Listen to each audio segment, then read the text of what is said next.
प्रशंसा आउ निंदा दुईटा जाक ही मनीष पई भल। प्रशंसा प्रेरणा दिए आउ निंदा मनीष को जागृत कराए। जीवन कठिन सेतेबेले होई जाए जेतेबेले आमे निजकू बदलैबा बदलरे परिस्थिति को बदलैबा पई चेष्टा करू।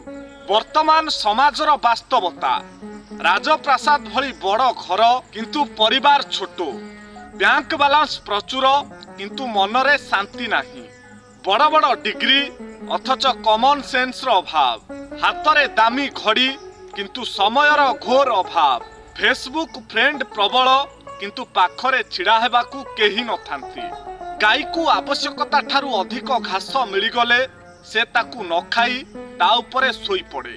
ठीक सेमिति किछि लोकंकू सम्मान प्रशंसा और अधिकार आवश्यकता ठारू अधिक मिलिगले से ताहार महत्व न बुझी ताकू दुरुपयोग करे।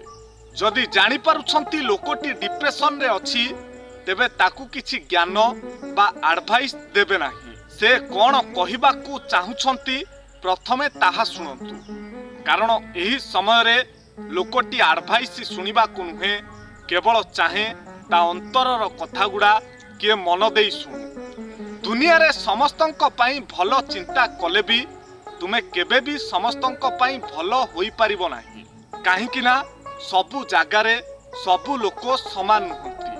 जदि केही आपनकू समर्थन करू नाहंती तेबे निराश हुअंतु नाही, कारण समर्थन करिबारे परमेश्वरंक ठारू आउ बड़ केही नाही। जीवन कठिन सेतेबेले होई जाए जेतेबेले आमे निजकू बदलैबा बदलरे परिस्थिति को बदलैबा पई चेष्टा करू। तेबे एही भिडियोटी आपनकू किपरि लागिला मतामत देबाकू भूलंतु नाही। आ जदि भिडियोटी आपनकू भलो लागि थाए ताहले निश्चय शेयर करो।